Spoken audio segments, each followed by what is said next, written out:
हमारे जो ऑपरेशंस रहते हैं उनमें जो मोस्ट कॉमन जिनके बगैर ई कॉमर्स कंप्लीट नहीं हो सकती, एक तो सर्चिंग का ऑपरेशन रहता है कि जब भी आपकी ई कॉमर्स में let's suppose hundreds of products होंगे तो user want to come and write the name of the product which he wants to buy in here, and we should be able to actually search the product from the list of the products that are being displayed in here. Number 1 operation ये हमें करना है। Number 2 operation ये perform करना है कि जब हम इस प्रोडक्ट की डिटेल पे क्लिक करते हैं, यहाँ पे आ जाता है तो यहाँ पे कुछ चीज़ें हमारी इनकम्प्लीट हैं, मिसिंग है, यानी हमने साइजेज़ और कलर्स को अभी तक टैकल नहीं किया हुआ हमने।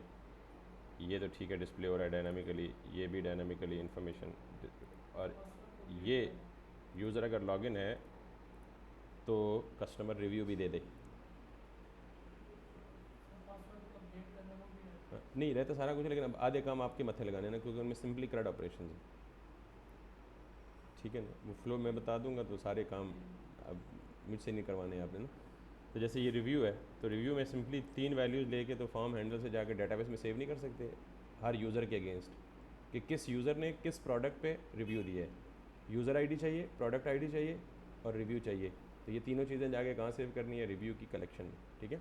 खैर हम देखेंगे अगर हमारे पास मतलब रीज़नेबल अमाउंट ऑफ टाइम जो कि अभी है, इनफैक्ट हफ़्ता 2 हफ्ते हैं, तो वो हम ये कर लेंगे। लेकिन लेट्स हम डिसाइड कर लेते हैं कि कौन कौन से काम रहते हैं। तो एक तो काम ये रहता है आपका कि आपने रिव्यू सिस्टम इम्प्लीमेंट करना है। दूसरा काम ये रहता है कि आपने यहाँ पे जो चीज़ें इन ज़ाहिर है ये रिव्यू सिस्टम होगा एप्लीकेबल, तो ये जो हार्ड कोडेड चीज़ आ रही है ये भी हम अपडेट करेंगे।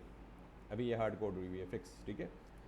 तो ये डायनामिक है, ये भी डायनामिक है, ये भी डायनामिक है, ये भी डायनामिक है या नहीं है, लेकिन हमारे पास लॉजिक बन चुकी है। जो हम क्लिक पे कॉल करेंगे तो हमें एपीआई की कॉल भेजनी है, जो नॉर्मल हम कार्ड के पेज पे कर रहे हैं वही यहाँ भी कर सकते हैं। तो एक तो ये रिव्यू सिस्टम, दूसरा हमारा रह गया सर्च, और तीसरा इंपॉर्टेंट, बहुत इंपॉर्टेंट चीज़ है कि अगर आप किसी एक इंडिविजुअल कैटेगरी पे क्लिक करें तो अभी कुछ भी नहीं हो रहा। होना क्या चाहिए, जिस कैटेगरी के पे क्लिक करें नए पेज पे जाके सिर्फ उस कैटेगरी के प्रोडक्ट डिस्प्ले होने चाहिए। मिसाल के तौर पे देखें ना, आप ई कॉमर्स की वेबसाइट पे घड़ियाँ भी बेचते हैं, परफ्यूम भी बेचते हैं, टॉयज़ भी बेचते हैं, तो यूज़र आके तो कंफ्यूज हो जाएगा। अगर उसको अपनी मर्ज़ी की चीज़ ख़रीदनी है टॉयज़, तो वो तो घड़ी को नहीं देखना चाहेगा, वो सिर्फ टॉयज़ को देखना चाहेगा। तो in that case what he will do, he will either go to this, यहाँ से टॉयज़, या फिर यहाँ से टॉयज़ पे क्लिक करें। तो नए पेज पे सिर्फ और सिर्फ उसे क्या दिखने चाहिए, टॉयज़ ही दिखने चाहिए। अगर वो यहाँ घड़ियों में इंटरेस्टेड है, मेंस में, तो यहाँ पे मैन वॉच पे क्लिक करेगा तो अगले पेज पे क्या होना चाहिए, सिर्फ और सिर्फ मैन वॉच डिस्प्ले। तो 3 काम हो गए हमारे, एक रिव्यू सिस्टम, दूसरा सर्च, और तीसरा display the products on the new page based on category. और जब कैटेगरी डिस्प्ले करेगा तो फिर एक और काम वहाँ पे आपको नज़र आएगा, पेजिनेशन। यानी अगर ये प्रोडक्ट्स हंड्रेड्स ऑफ प्रोडक्ट्स हों तो सारे के सारे तो पेज पे एट वंस लोड नहीं किए जा सकते, 10 की पेजिनेशन कर दें, यानी 10 प्रोडक्ट्स एक दफ़ा शो करें। फिर नीचे अक्सर आपने देखा होगा गूगल पे कोई चीज़ सर्च करें ना, तो पेजिनेशन किसको कहते हैं, मिसाल के तौर पे यहाँ पे आप जाएं तो कैन यू सी जितने भी रिज़ल्ट्स आए हैं इसके नीचे ये पेजिनेशन है। अब गूगल ने कितने रिजल्ट्स आपको रिटर्न किए हैं पता है, आपकी सर्च के अगेंस्ट। पहले यहाँ स्टैट लिखा आता था कि गूगल ने कितने रिजल्ट्स रिटर्न किए हैं, बट नहीं अभी आ रहा। तो खैर अभी 10 पेजेस हैं इसमें और नेक्स्ट भी है, इसका मतलब 10 से ज़्यादा है। तो बजाय इसके कि वो अगर एक पेज पे 10 रिकॉर्ड हैं तो 10 पेज पे कितने हो जाएंगे, 100। तो अगर मिसाल के तौर पे ये 1000 रिकॉर्ड हैं तो 1000 रिकॉर्ड को एक पेज पे दिखाने के बजाय बेस्ट प्रैक्टिस ये है कि आप क्या कर दें, यहाँ पे पेजिनेशन कर दें। और ये हम यहाँ प्रोडक्ट्स में पेजिनेशन करेंगे कि हमारे अभी तक 2 ही प्रोडक्ट हैं, लेकिन अगर 100 प्रोडक्ट्स हों तो हम सारे 100 के 100 होम पेज पे शो नहीं करते। करना चाहें कर भी सकते हैं, क्योंकि पेजिनेशन को भी लगाने के 2 तरीके हैं। या तो इन्फिनिट स्क्रॉलिंग लगा लें। इन्फिनिट स्क्रॉलिंग क्या होती है, अली एक्सप्रेस पे जाएं तो प्रोडक्ट सिर्फ शो उतने ही होंगे जितने पहले पेज पे आ रहे हैं, यानी पूरे हो रहे हैं। जो ही स्क्रॉल करेंगे आप तो आप ये देख रहे हैं जो जो स्क्रॉल कर रहे हैं तो स्क्रॉलिंग के साथ साथ वो प्रोडक्ट लोड हो रहे हैं, एट वंस नहीं पेज पे लोड हो रहे हैं। इसको हम कहते हैं बेसिकली क्या, इनफिनिट स्क्रॉलिंग। क्या बोलते हैं ये, अगर आप नीचे देखें तो हल्का सा वो लोडिंग का सिंबल आता है, फिर अगले प्रोडक्ट लोड होते हैं। अब देख लें, व्यू मोर करेंगे तो मज़ीद शो होंगे।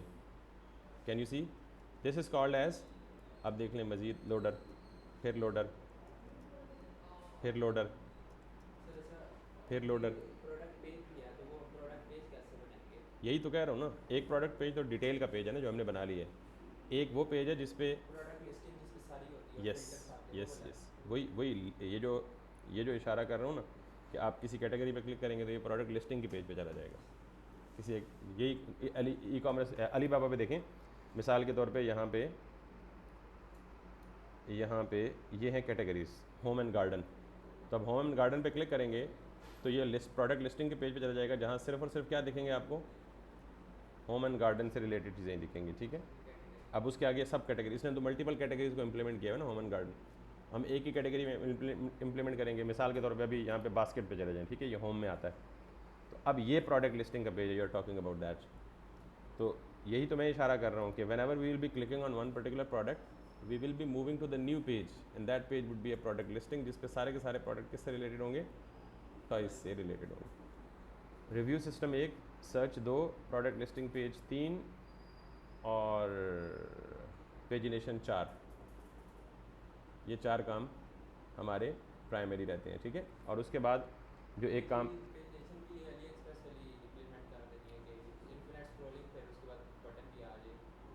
वो कर सकते हैं, मतलब कॉन्सेप्ट का नाम पता होना चाहिए कि इसको पेजिनेशन बोलते हैं। अब पेजिनेशन 2 तरीकों की है, एक तरीका ये है कि आप गूगल पे नंबरिंग कर दें, और इन दोनों में थोड़ा बहुत ही फ़र्क है। Behind the scene back end पे लॉजिक सेम रहनी है, फ्रंट एंड पे सिर्फ पेजिनेशन को कंट्रोल स्क्रॉल से करना है या बटन से करना है, दैट्स अप टू यू। क्या चीज़? नहीं, इन्फिनिट स्क्रॉलिंग को प्योरली रिएक्ट और बैकएंड के मिलाप से ही कंट्रोल किया जाता है। CSS का मतलब सिर्फ डिज़ाइन है, बटन ने कैसे अपीयर होना है और लोडिंग कैसी दिखनी है, दैट्स इट। स्टाइल, उसके अंदर जो फंक्शनैलिटी है, उसकी वर्किंग है, वो प्योर रिएक्ट में और बैकएंड में डिफाइन होनी है मिला के, उसमें टेंशन लेने की ज़रूरत नहीं है। रिएक्ट इन्फिनिट स्क्रॉल देखेंगे तो बना बनाया कंपोनेंट आपको मिलेगा, और आपने सिर्फ उस कंपोनेंट को आके उसको रिक्वायर्ड प्रॉप्स पास कर देने हैं या डेटा। तो डेटा हम बैकएंड से लाएंगे और बैकएंड से डेटा ला के किस कंपोनेंट को दे देंगे, रिएक्ट इन्फिनिट स्क्रॉल, इसको दे देंगे तो ये खुद ब खुद सारा कुछ हैंडल करेगा। सॉरी, ये जब जो भी लाइब्रेरी हम यूज़ करते हैं तो वो ऑप्शन देता है कि बटन शो करना है या सिर्फ स्क्रॉलिंग के साथ उसको कंट्रोल करना है। ठीक, हम भी दोनों कर लेंगे। ठीक है, तो that's up to us totally. तो यहाँ पे देखें, इसने ये इन्फिनिट स्क्रॉल का एक बिल्ट इन कंपोनेंट दिया हुआ है, और हमें इसको क्या देना है, 2 चीज़ें, एक आइटम डॉट लेंथ, यानी हमारी जो बैकएंड से डेटा की अरे आ रही है उसकी लेंथ कितनी है, एक वो देनी है, और दूसरा वो डेटा यानी वो अरे देनी है। बस इस कंपोनेंट को, क्या हमारे पास अभी रिस्पॉन्स में बैकएंड से डेटा नहीं आ रहा है ना, और उस डेटा की लेंथ नहीं हम कैलकुलेट कर सकते, टोटल जो अरे है, तो ये दोनों चीज़ें इसको देनी है, बाकी इसको कुछ भी नहीं देना, बाकी सारा काम ये खुद ही हैंडल करेगा। तो इट्स दैट मच सिंपल, और बाकी जो पूरे के पूरे आइटम्स हैं वो उठा के इसके बीच में रेंडर कर देने हैं। ठीक, तो अब इसके अंदर जाके ऑप्शन देखें, वो जो आप बता रहे हैं कि हैज़ मोर, हाँ ये चेक करेगा हैज़ मोर बूलियन, अगर हैज़ मोर ट्रू है तो बटन शो कर दें, फॉल्स है तो बटन गायब कि यू हैव फिनिश। यस, तो ये खुद ब खुद इसकी प्रॉपर्टी दे देगी हैज़ मोर। तो ये सारी प्रॉप्स जो इसने ऑलरेडी दी हुई हैं यूज़ करके हम उसको इम्प्लीमेंट कर सकते हैं, but that's simple, that's not I mean a very tricky job. तो now we have to decide which way to go first. अभी हम सॉकेट को देख लेते हैं, क्योंकि पेजिनेशन इम्प्लीमेंट करने के लिए हमारे पास कम से कम कितने प्रोडक्ट्स होने चाहिए, 20-25 तो होने चाहिए ना, ताकि हम उसकी कुछ डेमोन्स्ट्रेशन देख सकें। तो अभी हमारे पास कितने हैं, 2 हैं। तो एक हाल तो ये है कि बैठ के डाटा फीड करते रहें, दूसरा हाल ये है कि GPT को दे देंगे, बना देगा, लेकिन GPT को दे के हम अपने MongoDB में वो कैसे सेव करेंगे भाई, उसके लिए हमें सीडर स्क्रिप्ट लिखना पड़ेगा। उठा के पेस्ट करें तो ऑटो कैसे जनरेट करेगा ID, हम तो ऑटो ID की बेस, MongoDB की ID के बेस पे सारी लॉजिक कर रहे हैं ना। हो सकता है, तो वही तो कह रहा हूँ ना, अभी 25-30 प्रोडक्ट डालने के लिए अगला घंटा पूरा लग जाएगा उधर ही। नहीं, CSV से डायरेक्ट इंपोर्ट नहीं कर सकते आप। हाँ, 1 by 1 ऐड कर सकते हैं। Let me show you MongoDB।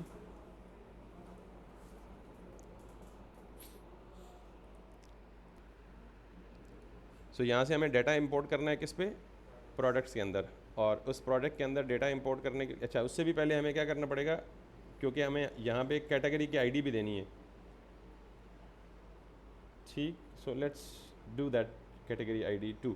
But in fact पहले हम क्या कर रहे हैं, देखते हैं यहाँ इंपोर्ट जेसन और CSV फाइल ये कर रहा है।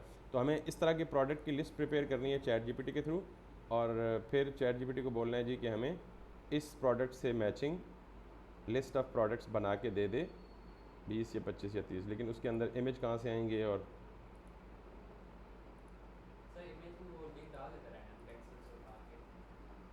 चले लेट्स ट्राई। ओके सो हमें बेसिकली प्रोडक्ट्स चाहिए ज़्यादातर डेटाबेस में, ताकि हम पेजिनेशन कर सकें, सर्चिंग कर सकें और फिर सॉर्टिंग वगैरह के ऑपरेशन परफॉर्म कर सकें। तो मैंने यहाँ पे सबसे पहले व्यू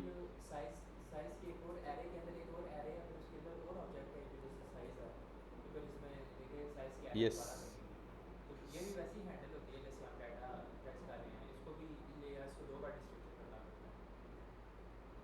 नहीं, वो ज़ाहिर है आप करेंगे ना, लेट्स सपोज प्रोडक्ट है, प्रोडक्ट डॉट साइज़, तो साइज़ में एरे मिल जाएगी, उस पर लूप लगा लेंगे, प्रोडक्ट डॉट साइज़ के अंदर लूप लगा। मैं बताता हूँ, एक मिनट। आपने ये साइज़ शो कहाँ पे करने हैं, यहाँ पे करने हैं, 1 2 3 4 5। तो जो मोंगो DB में आपके पास शो हो रहा है 1 2 3 4, तो इसका मतलब है कि ये जो हार्ड कोडेड है ये हटा के ये सारे रेडियो बटन्स किसके साथ आएंगे, लूप के साथ आएंगे। ये अगर सारा का सारा आइटम है तो हम क्या करेंगे, item dot sizes dot map.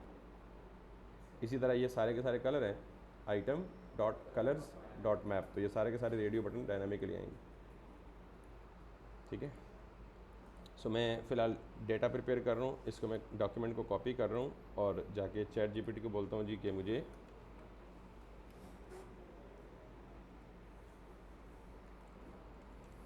Follow this document to give me 30 products in JSON format that can be imported to MongoDB।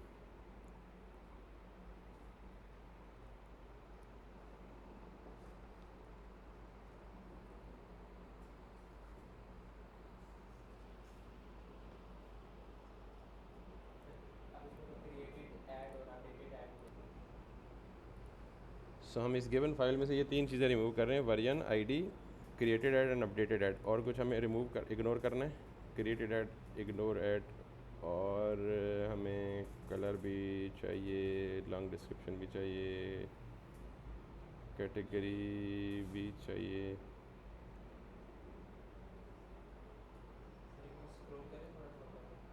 बस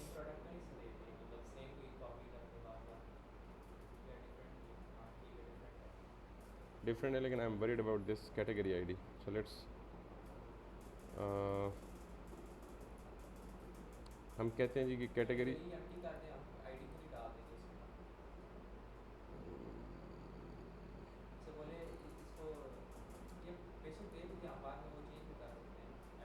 हम एक काम करते हैं, रिमूव इग्नोर ही कर देते हैं category.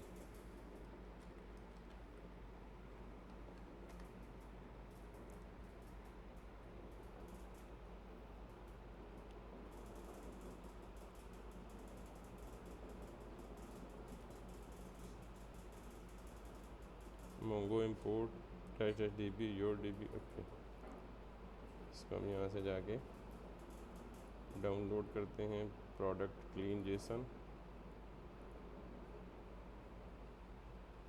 Okay that's fine now. Okay let's do that.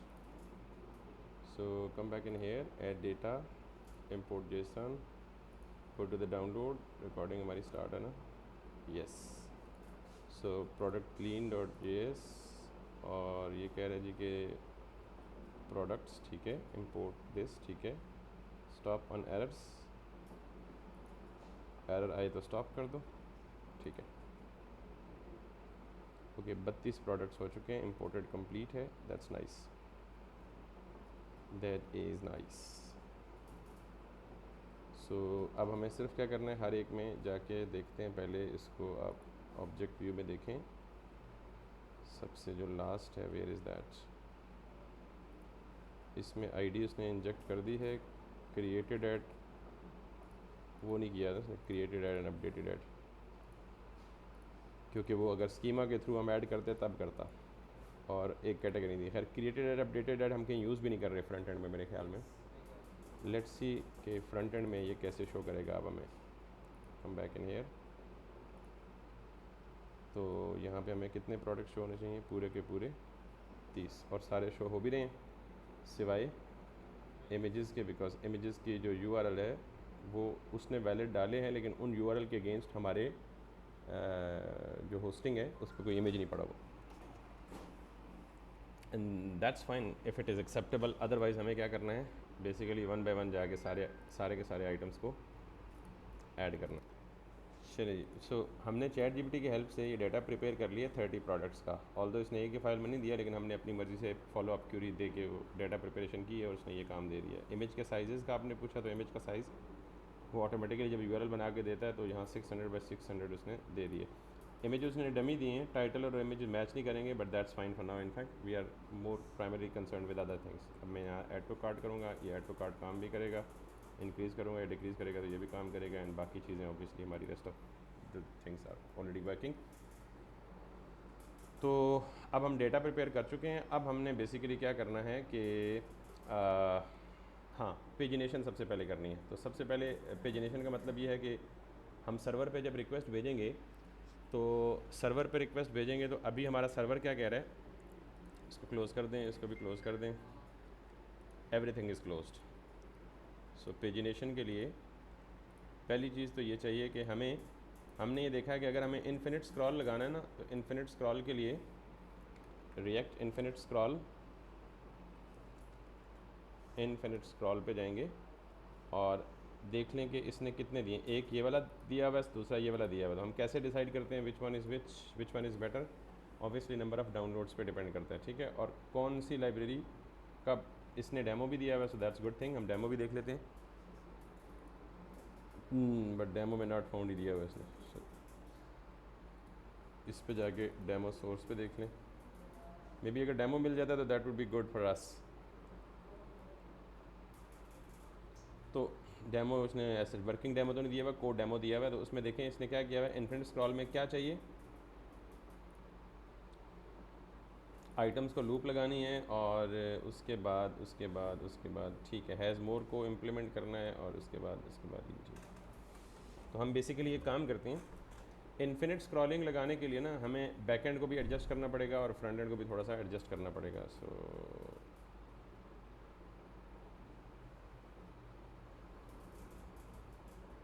Okay, ये कुछ और दे रहा है। तो एक ये था हमारे पास कंपोनेंट, और दूसरा कंपोनेंट ये था, एंड इसका हमें कहीं अगर डेमो मिल जाए तो that would be good to.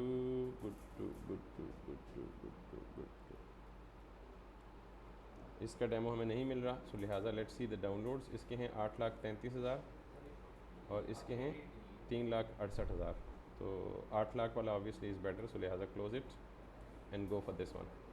सो ये कह रहा है, अच्छा ये 4 साल पहले लास्ट अपडेट हुआ था या पब्लिश हुआ था, सॉरी ठीक है, लेकिन इसमें चूँकि 8 लाख हैं तो उसमें 3 लाख हैं, तो it's far better than that. लेकिन इसमें एक प्रॉब्लम होगा, जब हम इसमें इंस्टॉल करेंगे तो अब हम क्या यूज़ कर रहे हैं, रिएक्ट 19। ये 4 साल पहले तो रिएक्ट 19 नहीं था ही नहीं, तो हमें क्या करना पड़ेगा, पीयर डेप्स करने पड़ेंगे, वही जो डिपेंडेंसीज, पीयर डिपेंडेंसी इंस्टॉल करनी पड़ेगी। ऐसी इससे मिलती जुलती और भी लाइब्रेरीज होंगी जो आप रेट करोगे? बेशुमार होंगी, मतलब सारी हम लाइब्रेरी पढ़। ओके, रिएक्ट इन्फिनिट स्क्रॉल के लिए हम ये क्यूरी तो कर रहे हैं, और चैट जीपीटी ने भी हमें ये रिकमेंड किया है कि React infinite scroll component is the best library for that. So सबसे पहले हमने क्या करना है, रिएक्ट इन्फिनिट ये जो इसकी लाइब्रेरी है npm install save React infinite scroll component. So इस पे जाके यहाँ पे आप इंस्टॉल करें फर्स्ट। ये इंस्टॉलेशन में हमें एरर दे सकती है क्योंकि ये लाइब्रेरी पुरानी है, हमने देख लिया। तो हम उस केस में हम क्या करेंगे, लेगेसी पीयर डेप्स करेंगे, ठीक है। सो ये कहाँ करनी है, मुझे क्लाइंट एंड पे करनी है क्योंकि क्लाइंट पे ही पेजिनेशन चाहिए। So let's try first without giving that command. if it does give success we do it। जब तक ये इंस्टॉल होती जो भी देगी एरर या सक्सेस हम देख लेंगे। लेकिन उसके बाद हमें बैकएंड पे अगर आप देखें तो अभी हमारे जो प्रोडक्ट्स फैच हो रहे हैं वो कहाँ से फैच हो रहे हैं, अगर आप राउट पे देखें, प्रोडक्ट्स पे देखें तो list of all products, get all products में यहाँ प्रोडक्ट फैच हो रहे हैं। और इस प्रोडक्ट में हमने बहुत ही बेसिक से इम्प्लीमेंटेशन की हुई है, क्या कि जब भी क्यूरी आए डेटाबेस में जाओ, कलेक्शन में जितने भी रिकॉर्ड हैं सारे उठा के वापस भेज दो। That is a big problem. वजह, अगर आपके 100 रिकॉर्ड हैं, 200 रिकॉर्ड हैं, तो शायद फील भी नहीं होगा, आपको जल्दी से आ जाएगा, 2 सेकंड या 1 सेकंड लगेगा। What if we have hundreds of products, like 1000 हैं या 2000 हैं या 2500 हैं, तो then this is not recommended कि आप डेटाबेस से एक ही कॉल में सारे प्रोडक्ट फैच करें। वजह, it will take lot of time. तो क्या हल है कि आप सिर्फ उतने प्रोडक्ट फैच करें जितने एक पेज पे फिट आ जाए, 10, 15, 6, 8, 10। फिर जो जो स्क्रॉल करते जाएं तो नए प्रोडक्ट ऑटोमेटिकली क्या होते जाएं, लोड होते जाएं। यानी बैकएंड पे रिपीटेड कॉल भेजें बेस्ड ऑन स्क्रॉल, ठीक। और उसके लिए हमें अपना बैकएंड एडजस्ट करना पड़ेगा। बैकएंड में क्या क्या एडजस्टमेंट लानी पड़ेगी, मैं यहाँ पे सिंपली अभी, क्योंकि हम रिएक्ट इन्फिनिट स्क्रॉल पहली दफ़ा इंप्लीमेंट कर रहे हैं, सो लिहाजा मैंने उसे जो क्यूरी की है उसके साथ मैंने अपना बैकएंड भी दिया है। मैंने कहा जी ये मेरा बैकएंड है और इसको रिएक्ट इन्फिनिट स्क्रॉल के साथ कंपैटिबल करके मुझे आंसर दे दो। हमारी रिकॉर्डिंग चल रही है ना, यस इट इज़। सो अब उसने कहा जी perfect, since you are using React infinite scroll your backend needs to be paginated, results has more flag instead of dumping all the products. This is what I have told you, instead of dumping all the products, यानी तमाम के तमाम products के लिए database से call भेजें और उनको फेच करके वापस लाएं, हम 1 बाय 1 करेंगे। तो पहली चीज़ हमें जो बैकएंड पे भेजनी है वो क्या भेजना है, क्यूरी भेजनी है, यानी कौन सा पेज है, दूसरी हमें लिमिट भेजनी है और तीसरी हमें स्किप भेजना है। ये तीनों चीज़ें मैं आपको समझाता हूँ डिटेल के साथ। ज़रा मुझे पहले इस पूरे के पूरे गेट ऑल प्रोडक्ट्स को यहाँ से उठा के यहाँ पेस्ट कर लेंगे।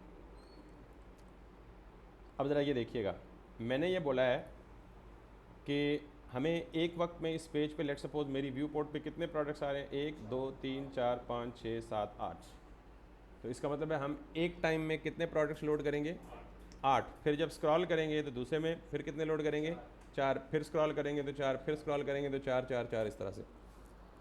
तो इसको बोलते हैं कि हम टोटल नंबर ऑफ़ प्रोडक्ट्स को पेज वाइज स्प्लिट कर दें, डिस्ट्रीब्यूट कर दें, और हम ये डिसाइड फ्रंट एंड से करें कि हमें कितने प्रोडक्ट्स चाहिए। तो हमने बैक एंड पे क्या भेजना है, क्यूरी स्ट्रिंग में। आपको पता है सर्वर पे आप राउट पैरम्स के ज़रिए डेटा भेज सकते हो और क्यूरी स्ट्रिंग के ज़रिए भी डेटा भेज सकते हो। तो यहाँ पे मैं फ्रंट एंड से क्या रिसीव कर रहा हूँ, react.query.page, क्यूरी स्ट्रिंग में पेज नाम के वेरिएबल में एक वैल्यू भेज रहा हूँ, यानी मैं ये भेजूँगा। अभी मेरा फ्रंट एंड कहाँ से कॉल हो रहा है, let me check that out. Get products जाहिर है हमारा हुक्स के अंदर से कॉल हो रहा होगा, यूज़ फैच के अंदर से कॉल हो रहा होगा, और यूज़ फैच के अंदर हम यानी ये हर काम के लिए ये चीज़ यूज़ कर रहे हैं। तो जो URL है ये हम कहाँ से पास कर रहे हैं, let's see use fetch products के पेज पे जाएं, पहले होम पेज पे जाएं पहले, और होम पेज में हम फीचर्ड प्रोडक्ट्स पे जा रहे हैं और यहाँ से हम यूज़ फैच को कॉल कर रहे हैं। ओके, यहाँ भी नहीं कर रहे, तो इसका मतलब है पीछे होम पेज पे ही कर रहे होंगे। Yes, so this is the line which actually is responsible to fetch the products from the backend। अब मैं ये चाह रहा हूँ कि मैं यहाँ से क्या क्या भेजूँगा। क्यूरी स्ट्रिंग का मतलब क्या होता है, क्वेश्चन मार्क, और साथ में क्या भेजूँगा, page equals to 1, got it. साथ में क्या भेजूँगा, एंड लिमिट, कितने प्रोडक्ट्स चाहिए आपको पर page, LIMIT, limit equals to 10। और क्या ये एक्सपेक्ट कर रहा है मेरा बैकएंड, बस ये 2 चीज़ें एक्सपेक्ट कर रहे हैं। यानी अब जब भी मैं प्रोडक्ट फेच करूँगा तो मैं फ्रंट एंड से बताऊँगा कि मुझे पेज 1 पे कितने प्रोडक्ट्स चाहिए, 10। फिर अगली दफ़ा जब पेज स्क्रॉल होगा तो मैं इस पेज 1 को क्या कर दूँगा, पेज 2।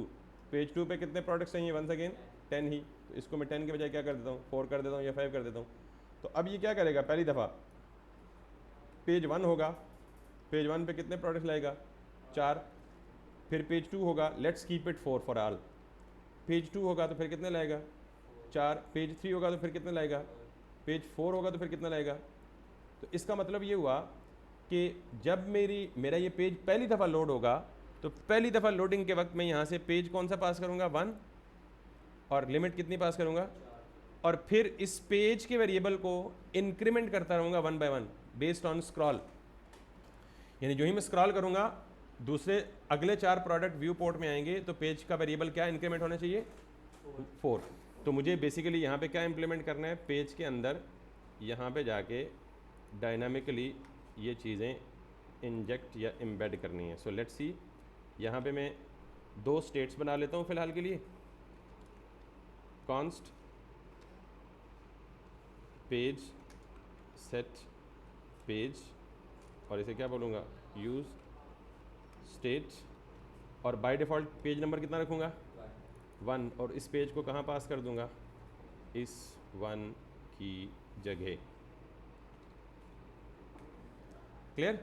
और इस पेज को इंक्रीमेंट कहाँ करूँगा स्क्रॉल की बेस पे, और वो लॉजिक मुझे कौन देगा रिएक्ट इन्फिनिट स्क्रॉल। ये वेरिएबल मैंने बना लिया, हो सकता है मुझे ये स्टेट वेरिएबल चेंज करना पड़े, लेकिन पास इसी तरह किया जाता है। और फिर एक दूसरी स्टेट बना लें जिसमें क्या रखें, लिमिट रखें। स्टिल फ्यूचर में कभी चेंज भी तो करनी पड़ सकती है। अगर आपने 100% श्योर है कि सेम रहनी है तो फिर ऐसे ही हार्ड कोडेड कर दें, कोई मसला नहीं। तो ये भी तो हार्ड कोडेड ही है फिलहाल। तो यहाँ पे ये 2 चीज़ें हमें पास करनी हैं लाइक दिस। अब जब ये रिक्वेस्ट बैकएंड पे जाएगी तो बैकएंड क्या एक्सपेक्ट कर रहा है कि आप क्यूरी से क्या भेज रहे हैं, पेज भी भेज रहे हैं और लिमिट भी भेज रहे हैं। चूँकि जो चीज़ भी क्यूरी स्ट्रिंग के जरिए आती है वो बाय डिफ़ॉल्ट स्ट्रिंग ट्रीट होती है, तो उसको हम क्या कर रहे हैं इंट में पार्स कर रहे हैं। अब देखें कभी ऐसा केस भी आ सकता है कि यूज़र क्यूरी स्ट्रिंग ना भेजे, तो हमने फॉल बैक के लिए डिफ़ॉल्ट वैल्यू क्या सेट कर दी है कि अगर उसे क्यूरी स्ट्रिंग से कोई वैल्यू ना मिले तो पेज के लिए डिफ़ॉल्ट पेज कौन सा ट्रीट करे 1। इसी तरह अगर उसे लिमिट फ्रंट एंड से कोई ना मिले तो डिफ़ॉल्ट लिमिट कितनी सेट कर दे 10। तो पेज और लिमिट ये दोनों चीज़ें फ्रंट एंड से आ रही हैं। अब ये स्किप कह रहा है, देखें पहली दफ़ा ये रिकॉर्ड शो करेगा 1 से लेके 4 तक, अगली दफ़ा शो करेगा 4 से लेके 8 तक, अगली दफ़ा शो करेगा 8 से लेके 12 तक। तो इसका मतलब है कि जब पहली दफ़ा शो करेगा तो पेज की वैल्यू क्या होगी 1, पहला पेज 1 होगा ना, 1 - 1 क्या हो जाएगा 0, 0 मल्टीप्लाई बाय एनीथिंग बिकम्स 0। तो पहली दफ़ा कितने रिकॉर्ड स्किप करेगा 0, यानी 1 से लेके 4 तक शो करेगा, स्किप कुछ भी नहीं करेगा। दूसरी दफ़ा जब पेज 2 होगा तो 2 - 1 कितना होगा 1, 1 मल्टीप्लाई बाय लिमिट कितनी होगी 10। तो पेज 2 पे कितने रिकॉर्ड स्किप करेगा 10 मल्टीप्लाई बाय 1 10 इस केस में। लेकिन अगर लिमिट में 4 आ रहा होगा तो 4 मल्टीप्लाई बाय 4, 4 मल्टीप्लाई बाय 1 4, तो कितने स्किप करेगा। अगली दफ़ा जब पेज 3 आएगा तो 3 - 2 3 - 1, ये 1 लिखा है 2, तो 2 मल्टीप्लाई बाय लिमिट कितनी है 4, 2 मल्टीप्लाई 4 8। तो अगली दफ़ा स्किप कितने करेगा, उससे अगली दफ़ा कितने स्किप करेगा 12। तो इसका मतलब है कि ये जो स्किप है ना ये डायनामिकली कैलकुलेट हो रही है based on page number and based on limit that you are passing from the front end. और उसके बाद ये हमारी ओरिजिनल क्यूरी थी डेटाबेस के साथ, हमने लिखा था प्रोडक्ट डॉट फाइंड। अब हम साथ में चेन कर रहे हैं 2 मेथड, क्या स्किप कर दो कितने रिकॉर्ड, जितनी वैल्यू यहाँ कैलकुलेट हो रही है उतने, और लिमिट कितने रिकॉर्ड रिटर्न करो। लिमिट का मतलब क्या होता है कि आपने सारे रिकॉर्ड रिटर्न नहीं करने, जितनी आप लिमिट देंगे उतना ही रिटर्न करेगा। तो ये कहेगा जी कि पहले 4 स्किप कर दो और लिमिट 4, यानी पहले 4 को स्किप करके अगले 4 रिटर्न कर दो। अगली दफ़ा पहले 8 स्किप करके अगले 4 रिटर्न कर दो, फिर अगली दफ़ा सो ऑन सो फोर्थ। सिर्फ ये एडजस्टमेंट और बाकी काम वही है। सिर्फ एक लाइन यहाँ पे भी है क्योंकि हमें फ्रंट एंड पे डॉक्यूमेंट्स की लेंथ भी चाहिए, डेटाबेस में कितने डॉक्यूमेंट्स चाहिए, तो उसके लिए बिल्ट इन फंक्शन है प्रोडक्ट्स डॉट काउंट डॉक्यूमेंट्स। तो ये आपको टोटल डॉक्यूमेंट इस केस में हमें क्या देगा 30 देगा। तो बैक एंड फ्रंट एंड में वापस क्या भेज रहे हैं प्रोडक्ट्स भेज रहे हैं, और फिर हैज़ मोर की जगह ट्रू भेज रहे हैं, क्योंकि आपको ये जो इन्फिनिट स्क्रॉल है इसको बुलियन वैल्यू चाहिए हैज़ मोर में। हैज़ मोर में क्या चाहिए बुलियन वैल्यू। तो ये किस बेस पे बुलियन चेक कर रहा है कि अगर पेज को मल्टीप्लाई करो लिमिट से, ये लेस है टोटल से, तो इसका मतलब है ट्रू, इसका मतलब है मजीद प्रोडक्ट्स हैं। जैसे मिसाल के तौर पे पेज 1 है और लिमिट 4 है, 4 मल्टीप्लाई बाय 1 कितना हो गया 4, 4 is less than total, total कितना है 30, तो 4 इज़ लेस देन 30 क्या हो गया ट्रू, तो हैज़ मोर का मतलब ट्रू। इसी तरह ये कैलकुलेट डायनामिकली होता जाएगा। तो हैज़ मोर कब फॉल्स होगा, जब ये कंडीशन इस फॉल्स हो जाएगी, और ये कंडीशन कब फॉल्स होगी जब प्रोडक्ट कंप्लीट सारे, तो एल्स के केस में ये एरर। तो हमने सिर्फ ये स्लाइड से एडजस्टमेंट किए। अच्छा, अब हमने इसमें मज़ीद एडजस्टमेंट भी करनी है जब हम सर्चिंग करेंगे, जब हम सॉर्टिंग करेंगे। तो अभी तक की एडजस्टमेंट यही है कि आपने कितने रिकॉर्ड्स को स्किप करना है और कितनी लिमिट की बेस पे फ्रंट एंड पे रिकॉर्ड शो करनी है। ठीक होगी ये बात। अब हम वापस जाते हैं यहाँ पे, और यहाँ से पेज और लिमिट पास कैसे करनी है, ऐसे ही जैसे हमने की है, या जैसे इन्फिनिट स्क्रॉल हमें अलाउ करता है या परमिशन देता है।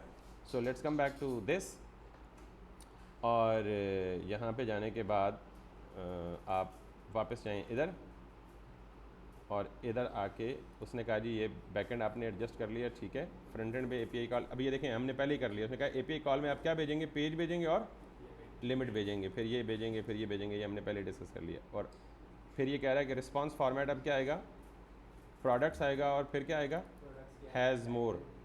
तो इसका मतलब है कि हमारा फ्रंट एंड हमारा ब्रेक क्यों हो रहा है, पता है कि अब जो रिस्पॉन्स आ रहा है, हमने वो रिस्पॉन्स बैकएंड से क्या कर दिया, मॉडिफाई कर दिया। पहले सिर्फ प्रोडक्ट आ रहा था, अब वो प्रोडक्ट ऑब्जेक्ट की फॉर्म में आ रहा है। तो यानी अब ये जो डेटा आ रहा है, this data is going to be data dot products. क्यों?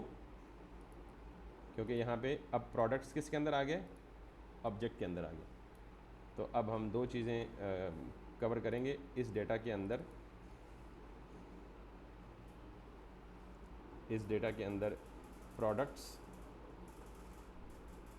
डॉट प्रोडक्ट्स एक, और सॉरी अब ये प्रोडक्ट नहीं रहा बल्कि क्या रहा, डेटा डॉट प्रोडक्ट्स। और अभी इसी डेटा के अंदर और क्या पड़ा हुआ है, हैज़ मोर, ट्रू या फॉल्स वाली वैल्यू। ठीक है, पहले हम इसको देखते हैं इफ इट गॉट फिक्स्ड और not. Let's come back in here, let's come back in here. और ये कह रहा है जी product dot map is not a function at featured product. तो फीचर्ड प्रोडक्ट ये है, इसके अंदर product dot map, featured featured featured featured, ये एरर यहाँ पे दे रहे हैं। ठीक है, प्रोडक्ट डॉट मैप। उसकी वजह यहीं पे कि यहीं पे हम कहीं ब्रेक कर रहे हैं। ठीक है, तो हम क्या कर रहे हैं, हम इसको पहले कमेंट करते हैं ताकि एरर ना आए, और पहले इसको जाके देखते हैं कि हमारे पास लॉग में डेटा में किस फॉर्म में रिजल्ट आ रहा है। So data, and if I come back in here, so I do have object. Object के अंदर क्या है, प्रोडक्ट्स। तो मैं यही काम तो कर रहा हूँ, डेटा डॉट,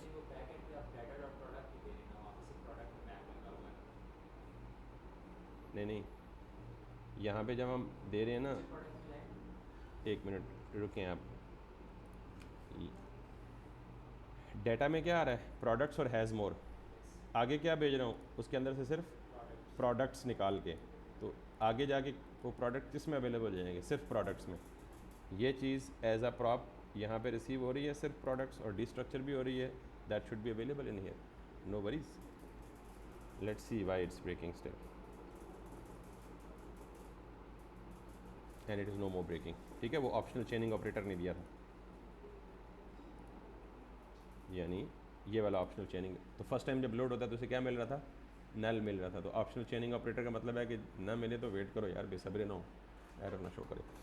तो अब इस डेटा के अंदर और क्या पड़ा हुआ है, हैज़ मोर। लेकिन लेट्स सी कि वो हैज़ मोर हमने कैसे यूज़ करना है। तो पहली चीज़ हमारा जो एटलीस्ट ब्रेक हो रहा था वो नहीं हो रहा। वो कह रहा है this matches exactly the React infinite scroll expects products array plus has more boolean. Do you want me to add sorting searching, अभी सॉर्टिंग सर्चिंग बाद में करते हैं, लेकिन अभी हमें इसी की बेस पे रिएक्ट इन्फिनिट स्क्रॉल ये लगाना है। इसको क्या चाहिए, वही चीज़ जैसे मैंने इम्प्लीमेंट की है, page set page, products set products, has more set more, ये तीन स्टेट्स बना लें। और लिमिट आप वाला काम उसने हार्ड कोड ही की हुई है। सो मैं यहाँ पे जाके अब बजाय इसके लिमिट को रहने दें, बिकॉज हम लिमिट को हार्ड कोड नहीं करेंगे, हार्ड कोड करेंगे भी तो लोकल स्टेट में भी हार्ड कोड ही हो रही है। अब हम ये चाहते हैं कि जब डेटा वापस आए तो वापस आके जो भी डेटा वापस आ रहा है वो किस में सेट करें, सेट प्रोडक्ट्स में। सो मैं कहता हूँ जी सेट प्रोडक्ट्स, ये कर दे, सॉरी डेटा डॉट प्रोडक्ट्स। तो अब जाहिर है यहाँ से फिर मैं क्या पास करूँगा, ये काम मैंने ऊपर कर दिया, तो यहाँ पे फिर मुझे क्या पास करने की ज़रूरत है, सिर्फ और सिर्फ प्रोडक्ट्स। एक चीज़ ये एडजस्टमेंट हो गई। दूसरा मुझे क्या चाहिए, अच्छा ये काम आपको पता है ऑब्वियसली टेक्निकली बेहतर है कि आप किसके अंदर करें, यूज़ इफ़ेक्ट के अंदर, और यूज़ इफ़ेक्ट के अंदर करेंगे तो ज़्यादा फ़ायदा होगा। और जब भी डेटा में कोई चेंज आए तो यूज़ इफ़ेक्ट को री रेंडर कर दो। और साथ ही में क्या, सेट हैज़ मोर, ये भी ऐसे ही सेट कर दें। हैज़ मोर कहाँ से आएगा, डेटा यानी बैकएंड से ही आएगा ना, डेटा डॉट हैज़ मोर, और लिमिट एज इट इज़ रहने दें, हैज़ मोर भी आ गया, पेज भी, अच्छा पेज अब हम देखते हैं कहाँ वो सेट कर रहा है। तो अब ये पास कर रहा है पेज, हम भी पास कर रहे हैं उसको, दैट्स फाइन फॉर नाउ। और जब भी ये डेटा वापस आएगा तो हम ये ऑलरेडी कर चुके हैं, सेट पेज भी कर, अच्छा सेट पेज में, अच्छा अब ज़रा यहाँ पे एक चीज़ देखिएगा, set products, set has more, और वहीं पे क्या कर रहा है, सेट पेज भी कर रहा है। सो लेट्स सी, यहाँ पे हम क्या करेंगे, सेट पेज प्रीवियस और प्रीवियस प्लस 1, और उसके बाद इसने ये फैच प्रोडक्ट इधर कॉल कर लिया और हमने बेसिकली वो बाहर कॉल किए रखा, ठीक है, दैट्स इट। अब हमें let's see if it is breaking और not, it's not breaking and it's not giving any product to us. Too many re-renders, React limits the number of, okay, let me refresh it. Okay, वो error पुराना था जब हमने इसे use effect में नहीं रखा था। फीचर प्रोडक्ट्स नहीं दे रहा अभी भी, सर वो सारे के सारे रेंडर करता है एक बार मैप वगैरह। okay, let me remove this part too.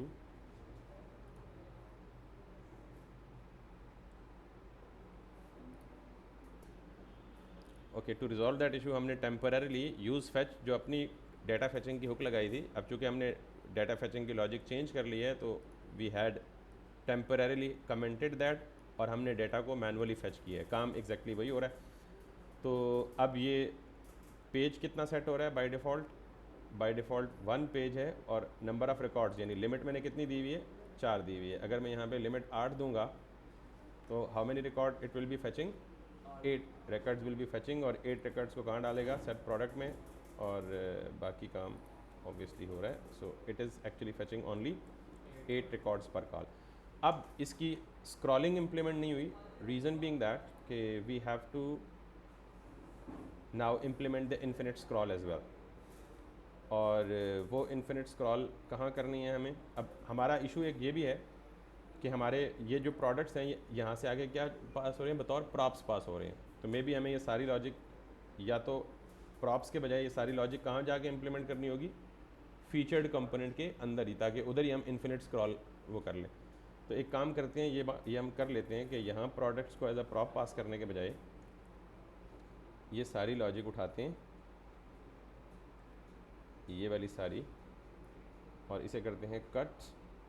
यहाँ पे हमें अब कोई वेरिएबल नहीं चाहिए सिवाय कैटेगरी के, ठीक है, वो कैटेगरी ऑलरेडी रिसीव हो रही हैं। और ये सारी की सारी लॉजिक हम जाके कहाँ इम्प्लीमेंट करते हैं, कैटेगरीज़ के अंदर, और इसके अंदर आके ये काम करते हैं। और बेसिकली अब यहाँ सॉरी, ये कैटेगरीज़ के अंदर नहीं, हमें ये कहाँ इम्प्लीमेंट करना है, होम के अंदर नीचे फीचर प्रोडक्ट्स के अंदर इम्प्लीमेंट करना है। So this is gonna be, तो पहली बात तो ये कि फ़ीचर प्रोडक्ट में अब हम प्रॉप्स पास नहीं कर रहे, इसको रिमूव कर दें। क्यों? क्योंकि अब हम प्रोडक्ट्स लोकल स्टेट में सेव कर रहे हैं, तो ये लोकल स्टेट प्रोडक्ट्स की, और यहाँ पे लोकल स्टेट सेट हो रही है। सो ये प्रोडक्ट्स इसे रिसीव हो जाएंगे यहाँ पे, और it should work as expected without any error. सिर्फ पहले हम क्या कर रहे थे, फीचर प्रोडक्ट्स में प्रोडक्ट रिसीव करके यहाँ से प्रॉप पास कर रहे थे, अब हम वही काम जाके किधर कर रहे हैं, तो यहाँ पे कोई मसला हमें सच नहीं होना चाहिए। So everything is working. ये काम क्यों किया हमने, क्योंकि हम चाह रहे हैं कि जो हम पेज की और लिमिट की स्टेट डिफाइन कर रहे हैं ना, उसी कंपोनेंट के अंदर हम क्या करें, इन्फिनिट स्क्रॉल भी इम्प्लीमेंट करें। So let's come back to this now, और अब जाएं और इन्फिनिट स्क्रॉल के लिए बाकी लवाजमात पूरे कर लें। उसने कहा जी कि पहले तो इन्फिनिट स्क्रॉल को इंपोर्ट कर लें। सो मैं यहाँ से इंपोर्ट करूँगा, infinite scroll, let me go to the top, ये वाला आ गया। और उसके बाद मुझे यहाँ पे करना है इनफिनिट स्क्रॉल, यहाँ से उठा के यहाँ पे। अब यहाँ पे आप देख लें कि जो मैप लग रहा है ना आपका प्रोडक्ट्स डॉट मैप, वो इसी इनफिनिट स्क्रॉल के कंपोनेंट के अंदर लग रहा है। तो मैं क्या करूँगा, मैं स्ट्रक्चर या HTML तो अपना रखूँगा, HTML तो इसको कंप्रोमाइज़ नहीं करने दूंगा। तो मैं इसका स्टार्टिंग इनफिनिट स्क्रॉल का स्टार्टिंग कंपोनेंट लेता हूँ और स्टार्टिंग कंपोनेंट कहाँ डालूँगा, जहाँ पे ये मैप शो हो रहा है, ठीक है। So let me grab that in here. और एंडिंग कहाँ पे करूँगा, जहाँ पे ये मैप क्या हो रहा है, एंड हो रहा है। तो ये मैप कहाँ पे एंड हो रहा है जी, that's gonna be ending right in here, ठीक। और बाकी क्या लवाजमात हैं, कुछ भी लवाजमात नहीं है, बस सिंपली ये जो प्रोडक्ट और product. So now if everything is well, I should be having the infinite scroll implemented. So yes, infinite scroll is working. Can you see? और डिज़ाइन में हम देखते हैं, डिज़ाइन को वापस रीशेप करते हैं, but that's the key thing is are infinite, no more products, जब प्रोडक्ट सारे लोड हो गए हैं, ठीक है। सो अब ये हमें हमारा जो डिज़ाइन है वो क्यों डिस्टर्ब कर रहा है, maybe where is that featured product, featured product, featured product, okay okay okay okay okay. So let me come back in here. और ये जो रो और कॉल का स्ट्रक्चर है ना, उसको हमें डिस्टर्ब नहीं करना। यहाँ पे ये करें और इसको उठा के एक डिव, ये अगेन CSS फिक्स है, तो now it should be perfectly working as well, ठीक है। नाउ आई रिफ्रेश इट, तो बाय डिफ़ॉल्ट कितने शो करेगा, 4 या 8 जितने मैंने दिए हैं। सो अब नीचे लोडिंग,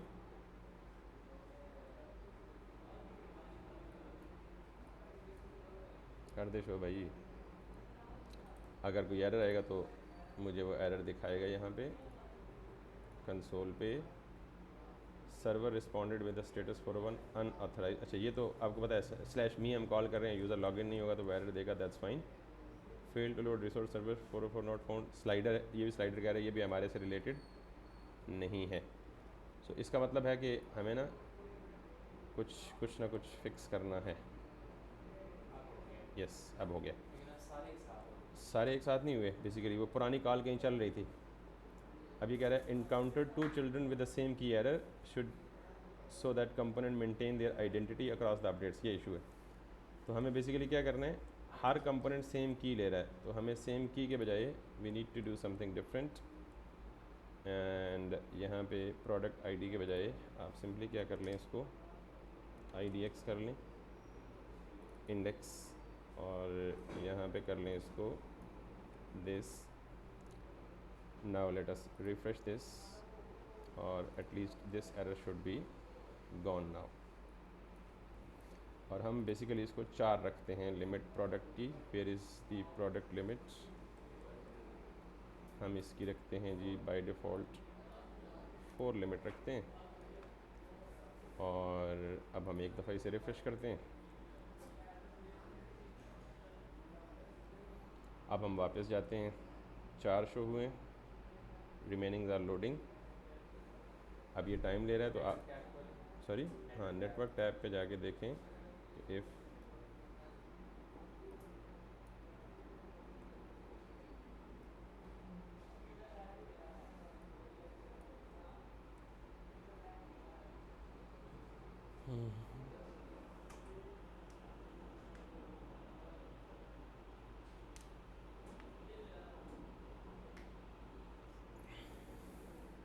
पहली दफ़ा रिक्वेस्ट गई, 4 प्रोडक्ट लाया, हैज़ मोर ट्रू आया, और उसने लोडिंग पे रोक दिया अगली कॉल को।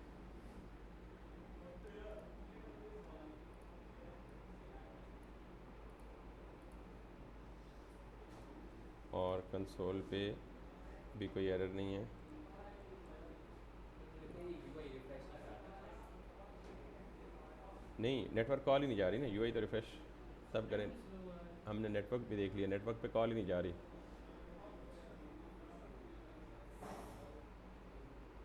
सो लेट्स सी, जो ही स्क्रॉल पे पहुंचे ना तो उसे नेक्स्ट यानी पेज प्रीवियस +1 स्टेट अपडेट करनी चाहिए। स्टेट अपडेट करेगा तो ये दोबारा कॉल जाएगी। सेट पेज को फिर यूज फैक्टर डाल दें। यस, मैं भी ये सोच रहा था कि जो ही पेज चेंज हो तो उसे रीट्रिगर करें।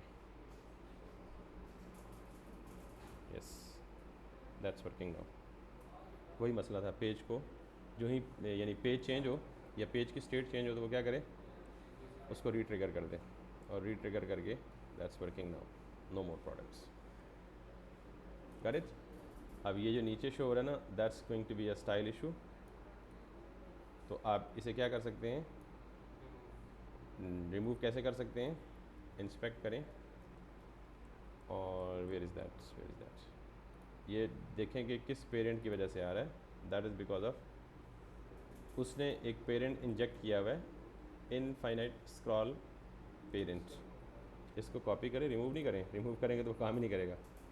और इसके स्टाइल को, चूँकि ये क्या हो रहा है, ओवरफ्लो हो रहा है ना एक्स एक्सिस पे, इसके स्टाइल को जाके इधर जाएं, app.css में जाएं और इसे कहें जी कि इस क्लास को पकड़े और इसका ओवरफ्लो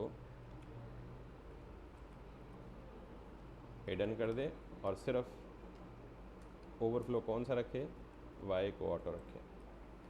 तो ये जितना भी ओवरफ्लो है इसका वो क्या कर देगा, हिडन कर देगा। Now let's see, refresh it again and now 4 4 4 4 4 वो फर्स्ट टाइम लोड हो चुका है। तो अच्छा, ये नहीं पिक कर रहा, तो इसका मतलब ये हुआ,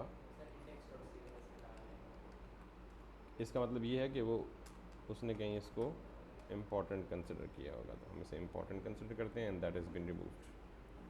ठीक है, यानी वो स्टाइल पिक नहीं कर रहा था सही से। So that's much about infinite scroll and it's not a rocket science, a big deal in fact. आपने सब कुछ infinite scroll बनाया देता है, आपको सिर्फ अपना backend थोड़ा सा एडजस्ट करना है, but that's thankfully we have done this. तो लेकिन ये मुझे इससे ज़्यादा परफॉर्मेंट लगता है पेजिनेशन वाला। ठीक है, उसकी वजह यह है कि यूज़र कुछ चीज़ ख़रीदे ना, बार बार ऊपर नीचे वैसे ही करे, तो आपको पता है हर स्क्रॉल पे नेटवर्क पे कॉल जा रही है एक्स्ट्रा, तो हमें नेटवर्क की कॉल्स को भी ऑप्टिमाइज़ करना होता है। तो बेहतर तरीका क्या है कि यूज़र को, अगर वाकई जेन्युइन यूज़र है तो उसको अगर ज़रूरत है तो वो अगले पेज पे मूव करे। सर वापस करेगा तो कॉल तो नहीं जाएगी ना, जो लोड होगी। हाँ, अभी एक दफ़ा हो गया ना तो वापस बार बार नहीं जा रही, लेकिन अगेन स्टिल मुझे इसका बिहेवियर नहीं पता ना, हमें ये थ्योरी इसकी पढ़नी पड़ेगी कि ये कैसे बिहेव करता है। ठीक है, so obviously this is the first time I implemented the infinite scroll, तो इसके परफॉर्मेंस बॉटलनेक्स